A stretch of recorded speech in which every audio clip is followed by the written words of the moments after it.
Të nderuar televizionistë, përshëndetje, unë jam Flutura Kasa dhe do t'jemi bashkë në këtë edicion informativ këtu në Drita Televizion. Ju njohim me zhvillimet e ditës. Një debat i thjesht për fikjen e ekspresit të kafes brenda një lokali në Manz u kthye në një përleshje me armë zjarri, duke i marrë jetën 2 të rinjve. Ngjarja ndodhi përballë stacionit të policisë, duke tronditur komunitetin dhe duke nxjerrë në pa mungesën e sigurisë në zonë. Autoritetet kanë shpadur në kërkim autorin dhe po zhvillojnë kontrolle intensive për kapjen e tij.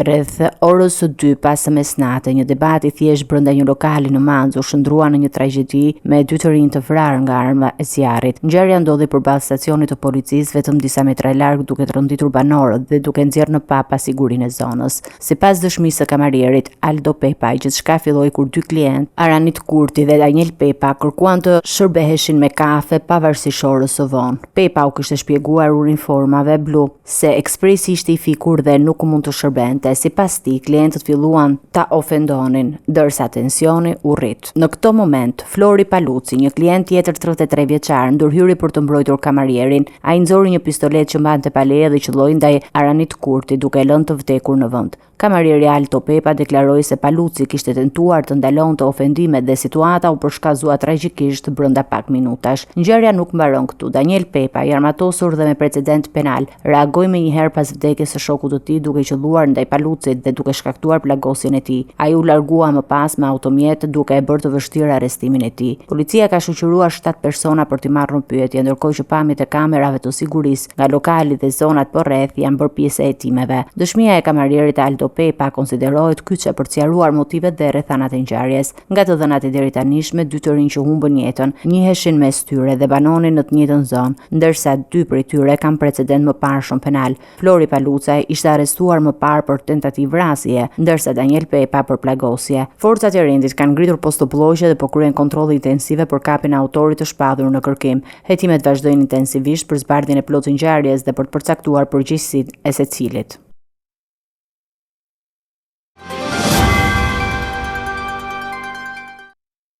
Prokuroria e Shkodrës ka nisur hetime të thedhuara pas gjetjes së trupit të pajetë të 40 vjeçarit Mirel Çokaj në një humner në Malsinë e Madhe. Familjarët dyshojnë se vdekja mund të jetë të shkaktuar qëllimisht dhe lidhet me një parcel kanabisi pranë vendngjarjes, ku i ndjeri dyshohet të ketë qëndruar pak orë përpara ngjarjes. Gjatë një operacioni të koduar policor, forcat e rendit ndaluan automjetin tip Benz të Ismet Gaxherit, duke gjetur në posedim të tij një armë pistolet me municion, të cilën e mbante pa leje. 39 vjeçari u arrestua menjëherë për veprën penale të mbajtjes pa leje të armëve, ndërsa policia njofton se operacionet për parandalimin e krimit të armatosur vijojnë intensivisht. Gaxheri nuk është një emër i panjohur për autoritetet. Ai ka qenë i përfshirë në ngjarjen e Linzës në vitin 2015, ku u vra Anton Nikaj. Sipas hetimeve të asaj kohe, Gaxheri kishte shoqëruar Nikajin dhe ndërhyri gjatë një përleshje që më pas rezultoi fatale për Nikajin. Gaxheri vetë u plagos gjatë incidentit duke marrë goditje në pjesën fundore të pistoletës, ndërsa Nikaj u qellua në qafë dhe humbi jetën menjëherë. Në ngjarje ishte përfshirë edhe Ervis Martina, i njohur si mbreti i lojrave të fatit, i cili rezultoi i zhdukur që nga gushti i vitit 2022. Pretendimet dyshohen se kishin lidhje me një borxh prej 20.000 eurosh mes Gaxherit dhe Martinait, por të cilat më vonë janë mohuar nga veti plagosuri. Gjykata e apelit ka konfirmuar më vonë se vrasja e Nikajt u krye nga Emiliano Tashu, si rezultati i dhunës së përbashkët mbi Nikajin dhe Gaxherin, duke shtuar kompleksitetin e këtij rasti dhe lidhjeve të tij me rrjetin e krimit organizuar. Arrestimi i sotëm i Gaxherit rikthen vëmendjen e autoriteteve dhe publikut mbi aktivitetin e tij kriminal dhe sfidat e sigurisë në kryeqytet.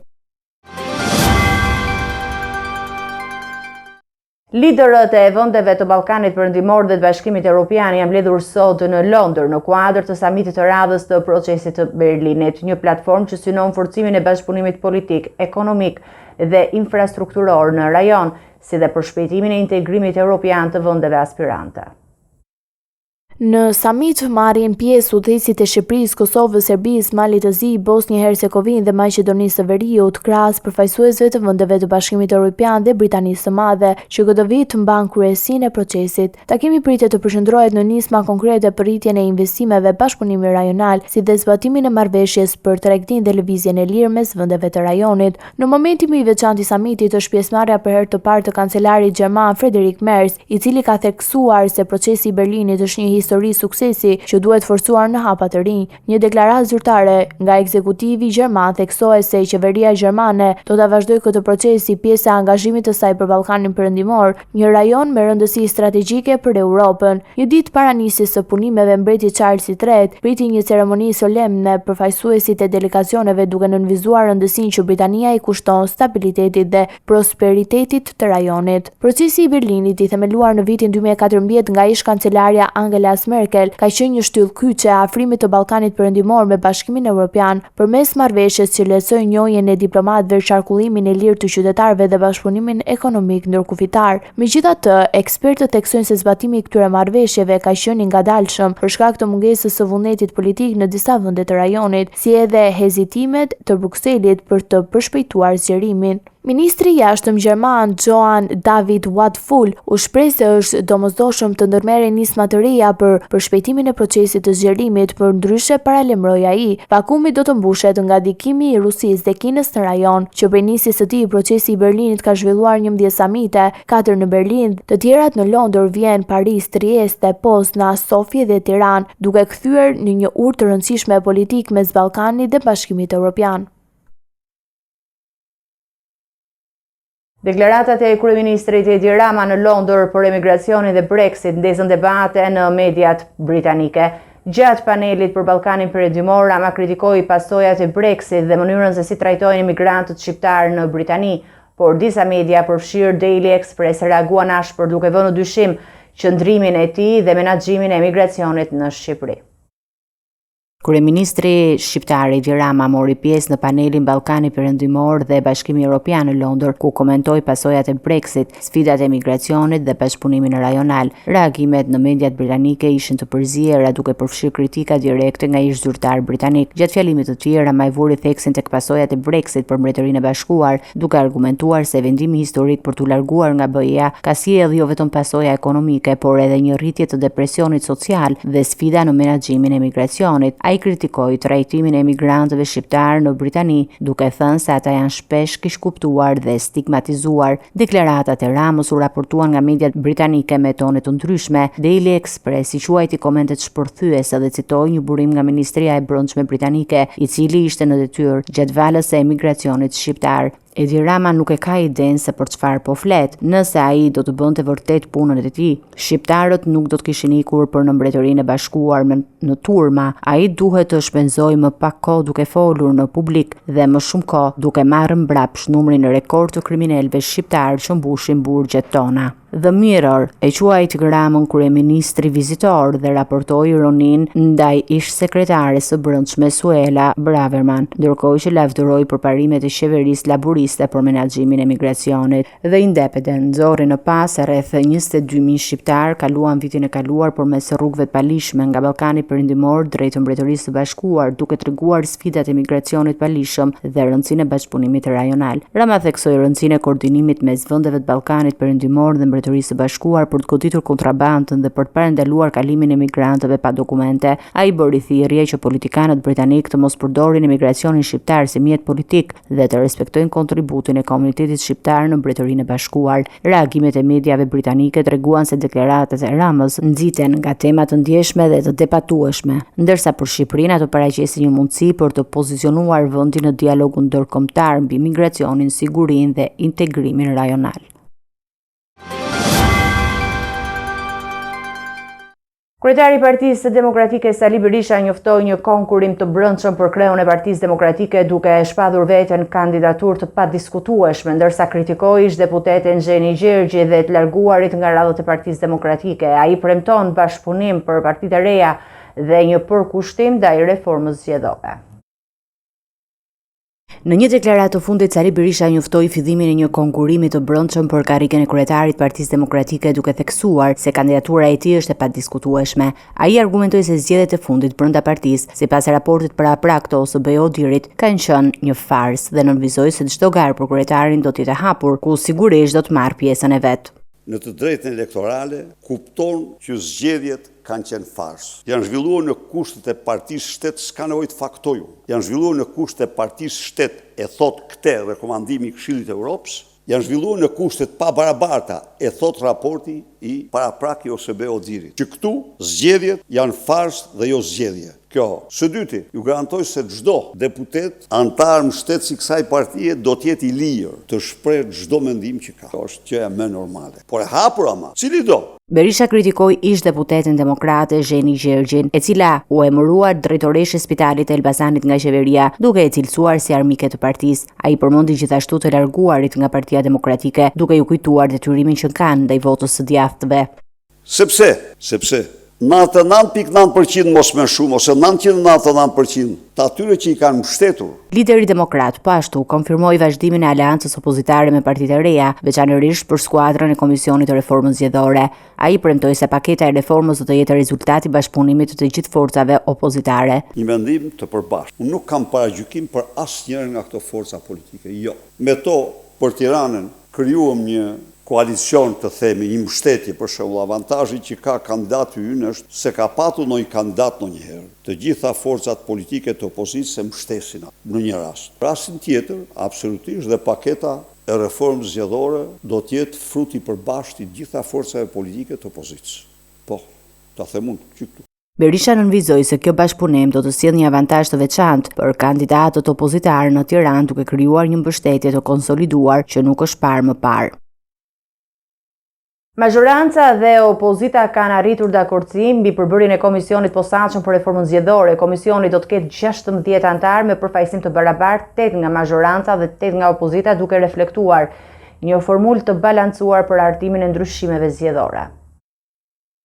Një ditë pas njoftimit të deputetit Damian Gjiknuri, i cili pritet të shërbejë si bashkëkryetari i komisionit, palët kanë konfirmuar formulën e dakordsuar ku mbetet vetëm detajet teknike për zyrtarizimin e vendimeve. Komisioni do të përbëhet nga 16 anëtar. Majoranca ka siguruar 8 vende, ndërsa opozita 8 vende të tjera, duke përfshirë përfaqësues të Partisë Demokratike, Partisë së Lirisë, Partisë Republikane dhe mundësisë Agron Sheajt. Majoranca ka vendosur të tërhiqet nga cilësimi i PSD-s si opozitare dhe ka caktuar një vend për partinë e Tom Doshit, ndërsa partitë e tjera opozitare si Shqipëria BE dhe Lëvizja Bashkë mbeten jashtë përbërjes së komisionit. Kreu i Komisionit Qendror të Zgjedhjeve Ilirian Cilibashi kërkoi nisjen sa më shpejt të punës së komisionit gjatë rrezës me Komisionin e Venecias. Ekspertët ndërkombëtar të Venecias nënvizuan se ndryshimet e shpeshta të kodit zgjedhor nuk janë produktive dhe dëmtojnë besueshmërinë e procesit zgjedhor. Kjo dakordsi e re mund të shënojë një hap vendimtar drejt reformave të pritshme, duke krijuar një platformë të qëndrueshme për rishikimin e ligjit zgjedhor para zgjedhjeve të ardhshme dhe synon të ulë tensionet mes partive përmes përfaqësimit të balancuar.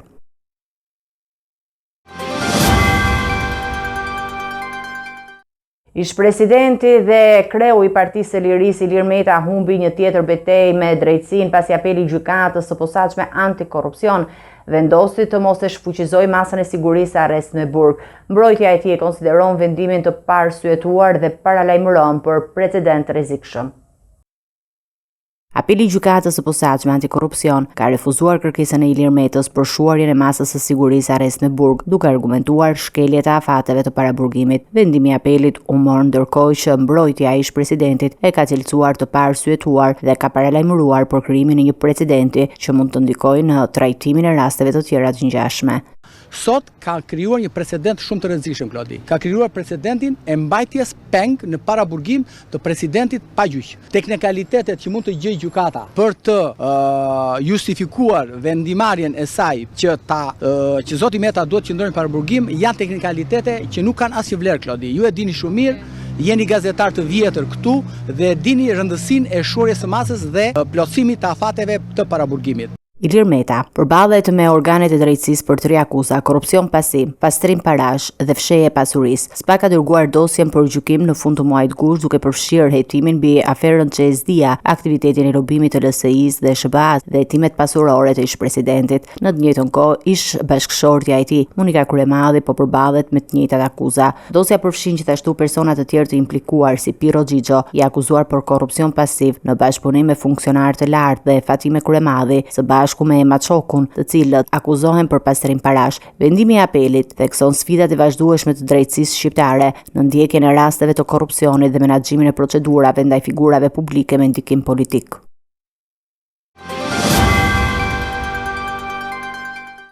SPA ka përfunduar hetimet ndaj një grupi të strukturuar kriminal që organizonte trafikim palishëm të shtetasve shqiptar drejt Shteteve të Bashkuara të Amerikës. 5 persona mes tyre drejtuesi i grupit janë dërguar për gjykim në akuzën për trafikim, falsifikim dokumentash dhe pjesëmarrje në grup të strukturuar kriminal. Prokuroria e posaçme kundër korrupsionit dhe krimit të organizuar ka përfunduar hetimet ndaj një grupi të strukturuar kriminal që merrej me trafikimin e paligjshëm të shtetasve shqiptar drejt Shteteve të Bashkuara të Amerikës. Në përfundim të hetimeve, SPA ka dërguar për gjykim 5 persona, mes tyre drejtuesin e grupit, Lutz Melaj, i akuzuar për ndihmë për kalim të paligjshëm të kufive, falsifikim dokumentash, grupi të strukturuar kriminal, ushtrim ndikim të paligjshëm dhe mbajtje pa leje municioneve luftarake. Së bashku me të, para gjykatës do të dalin edhe Gëzim Camaj, Emanuel Melaj, Tonin Melaj dhe Bashkim Çokaj, të akuzuar për bashkëpunim në këtë veprimtari kriminale dhe shpërdorim të tyre. Hetimet kanë provuar se grupi kishte mundsuar kalimin e paligjshëm në të paktën 25 shtetasve shqiptar, kundrejt pagesave që arrinin deri në $45.000 për person. Sipas dosjes hetimore, udhëtimet organizoheshin nga Shqipëria dhe përfshinin kalimin në disa vende europiane, përpara se emigrantët të dërgoheshin në SBA përmes Meksikës. Një rrjet ishte i përfshirë edhe një punonjës policie në pikat kufitare, të cilët ndihmonin duke mos regjistruar kalimet e personave që kishin probleme ligjore në vendet e Bashkimit Evropian. Hetimet u zhvilluan në bashkëpunim me Byron Kombëtare të Hetimit, Shërbimet e Sigurisë Diplomatike të Shteteve të Bashkuara të Amerikës, Policinë e Shtetit dhe njësinë speciale Mburoja e Përbashkët. SPA njofton se hetimet vijojnë për persona të tjerë të dyshuar si pjesë e këtij rrjeti ndërkombëtar trafiku. Policia e Tiranës ka arrestuar 39-vjeçarin Ismet Gaxheri pas kapjes së tij me armë zjarri pa leje në bulevardin Bajram Curri. Ai rezulton i përfshirë në ngjarjen e Linzës në vitin 2015, ku humbi jetën Anton Nikaj, ndërsa hetimet dhe lidhjet e tij me persona të njohur të krimit mbeten në qendër të vëmendjes. Gjatë një operacioni të koduar policor, forcat e rendit ndaluan automjetin tip Benz të Ismet Gaxherit, duke gjetur në posedim të tij një armë pistolet me municion, të cilën e mbante pa leje. 39-vjeçari u arrestua menjëherë për veprën penale të mbajtjes pa leje të armëve, ndërsa policia njofton se operacionet për parandalimin e krimit armatosur vijojnë intensivisht. Gaxheri nuk është një emër i panjohur për autoritetet. Ai ka qenë i përfshirë në ngjarjen e Linzës në vitin 2015, ku u vra Anton Nikaj. Sipas hetimeve të asaj kohe, Gaxheri kishte shoqëruar Nikajin dhe ndërhyri gjatë një përleshje që më pas rezultoi fatale për Nikajin. Gaxheri vetë u plagos gjatë incidentit duke marrë goditje në pjesën fundore të pistoletës, ndërsa Nikaj u qellua në qafë dhe humbi jetën menjëherë. Në ngjarje ishte përfshirë edhe Ervis Martina, i njohur si mbreti i lojrave të fatit, i cili rezultoi i zhdukur që nga gushti i vitit 2022. Pretendimet dyshohen se kishin lidhje me një borxh prej 20.000 eurosh mes Gaxherit dhe Martinajt, por të cilat më vonë janë mohuar nga veti plagosuri. Gjykata e apelit ka konfirmuar më vonë se vrasja e Nikajt u krye nga Emiliano Tashu, si rezultati i dhunës së përbashkët mbi Nikajin dhe Gaxherin, duke shtuar kompleksitetin e këtij rasti dhe lidhjeve të tij me rrjetin e krimit organizuar. Arrestimi i sotëm i Gaxherit rikthen vëmendjen e autoriteteve dhe publikut mbi aktivitetin e tij kriminal dhe sfidat e sigurisë në kryeqytet. Rreth 756.000 pensionistë në vend do të përfitojnë bonusin e fundvitit, i cili varion nga 10 deri në 15.000 lekë sipas vlerës së pensionit. Fondi total për këtë vit do të arrijë 9.4 miliard lekë, duke përfshirë shtesën e rishikuar në buxhet. Qeveria ka vendosur të akordojë për pensionistët një fond prej 9.4 miliard lekë, ose rreth 97 milion euro, për bonusin e fundvitit. Ky fond përfshin rishikimin e fundit të buxhetit, duke shtuar mbi shumën fillestare prej 3.5 miliard lekësh edhe 5.9 miliard lekë të tjera, për të garantuar shpërndarjen e bonusit sipas fashave të vendosura. Sipas vendimit të Këshillit të Ministrave, pensionistët me më shumë se 20.000 lekë pension do të përfitojnë 10.000 lekë bonus, ndërsa ata me pension në 20.000 lekë do të marrin 15.000 lekë. Këtu përfshihen edhe pensionet e invaliditetit, pleqërisë sociale suplementare, si dhe pensionet e parakohshme të ushtarakëve dhe kategori të tjera të përfshira në sistem. Një vit më parë, shpërndarja kishte ndodhur në mënyrë të ngjashme, duke përfshirë edhe gratë, burrat e ve dhe fëmijët jetim, të cilët merrnin bonus të plot prej 15.000 lekësh. Përveç bonusit të fundvitit, qeveria kishte shpërndarë edhe një bonus të pranverës që varionte nga 5 deri në 10.000 lekë, duke mbështetur më tej i pensionistët gjatë vitit. Kjo masë e qeverisë synon të mbështesë fuqinë vlerëse të pensionistëve dhe të zbuzë ndikimin e rritjes së çmimeve, duke u siguruar që përfituesit të kenë një shtesë financiare për fund vit.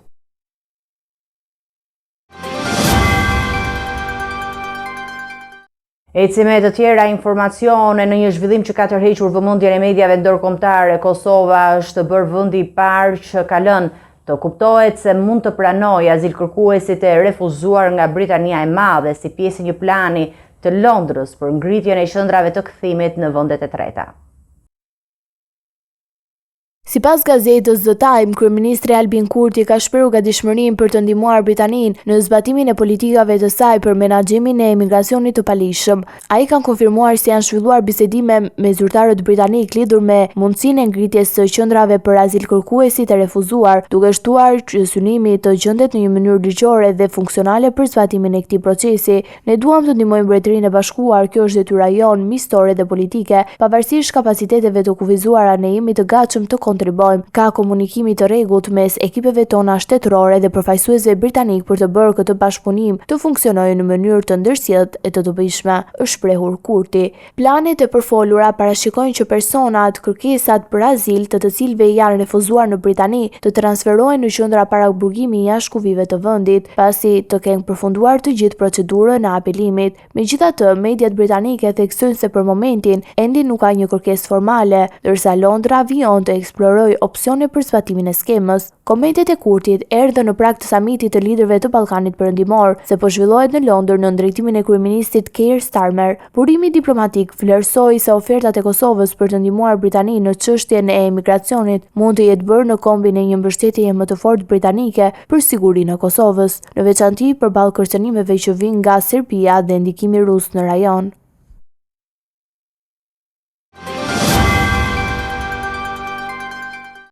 Të nderuar teleshikues, do të njihemi me parashikimin e motit. Territori shqiptar për datën 23 tetor do të jetë në ndikimin e masave ajrore të qëndrueshme me mot kryesisht të kthjellë dhe vranësirat e lehta kalimtare në zonat verilindore dhe juglindore. Nuk priten rreshje shiu dhe kushtet atmosferike do të jenë të qeta gjatë gjithë ditës. Temperatura minimale pritet të zbresë deri në 7 gradë Celsius, ndërsa ajo maksimale do të arrijë deri në 24 gradë Celsius në zonat e ulta dhe qendrore. Gjatë ditës pritet të ketë rreth 7 deri në 8 orë diell. Era do të fryejë lehtë nga drejtimi jug-perëndimor me shpejtësi 3 deri në 5 metra për sekond, ndërsa në Bregdet mund të arrijë deri në 6 metër për sekond. Deti do të ketë dallgëzim të ulët deri mesatar rreth 1 deri në 2 ball. Indeksi ultraviolet për Tiranën më 23 tetor 2025 pritet të jetë i moderuar rreth 3. Sipas burimeve astronomike, lindja e diellit në Tiranë më 23 tetor do të jetë në orën 6:54, ndërsa perëndimi në orën 17:56 minuta. Temperaturat minimale dhe maksimale për disa qytete kryesore të Shqipërisë do të jenë si më poshtë. Shkodër 10 deri në 20 gradë Celsius. Kukës 7 deri në 16 gradë Celsius. Peshkopi 7 deri në 16 gradë Celsius. Tiranë 10 deri në 23 gradë Celsius. Durrës 13 deri në 23 gradë Celsius. Kavaj 12 deri në 22 gradë Celsius. Elbasan 10 deri në 22 gradë Celsius. Berat 10 deri në 23 gradë Celsius. Korç 7 deri në 17 gradë Celsius. Vlorë 13 deri në 23 gradë Celsius. Gjirokastër 10 deri në 22 gradë Celsius. Sarand 14 deri në 24 gradë Celsius. Territori i Kosovës për datën 23 tetor 2025 do të jetë në ndikimin e masave ajrore të freskëta dhe të qëndrueshme me mot të kthjellët dhe ndonjë vranësirë kalimtare pa rreshje shiu. Gjatë mëngjesit pritet të jetë disi freskët, ndërsa pasdite me diell dhe temperatura të buta. Temperatura minimale pritet të zbresë deri në 4 gradë Celsius, ndërsa ajo maksimale të arrijë deri në 16 gradë Celsius në qytetet kryesore. Era do të fryejë lehtë nga drejtimi verilindor me shpejtësi 2 deri në 4 metra për sekond. Indeksi ultraviolet për Prishtinën më 23 tetor 2025 pritet të jetë i ulët rreth 2. Sipas burimeve astronomike, lindja e diellit në Prishtinë më 23 tetor do të jetë në orën 6:50 e një, ndërsa perëndimi në orën 17:49 minuta. Temperaturat minimale dhe maksimale për disa qytete kryesore të Kosovës do të jenë si më poshtë. Mitrovica 4 deri në 14 gradë Celsius. Podujev 4 deri në 14 gradë Celsius. Skënderaj 4 deri në 14 gradë Celsius. Pej 6 deri në 15 gradë Celsius. Prishtinë 4 deri në 15 gradë Celsius. Gjakov 5 deri në 15 gradë Celsius. Malishev 5 deri në 14 gradë Celsius. Gjilan 4 deri në 15 gradë Celsius. Ferizaj 4 deri në 14 gradë Celsius. Kaçanik 4 deri në 14 gradë Celsius. Suhare 5 deri në 15 gradë Celsius. Prizren 6 deri në 16 gradë Celsius. Ishte gjithçka e përgatitur në këtë edicion informativ. Për më shumë zhvillime dhe informacione, klikoni në faqen tonë zyrtare drita.tv. Mund të na ndiqni edhe në rrjetet tona sociale, Facebook, Instagram, YouTube, ku jemi me përcjellësime në çdo kohë. Vazhdoni të qëndroni në shoqërinë e programacionit Drita Televizion. Bashkë me ju takofshim në edicionin e ardhshëm.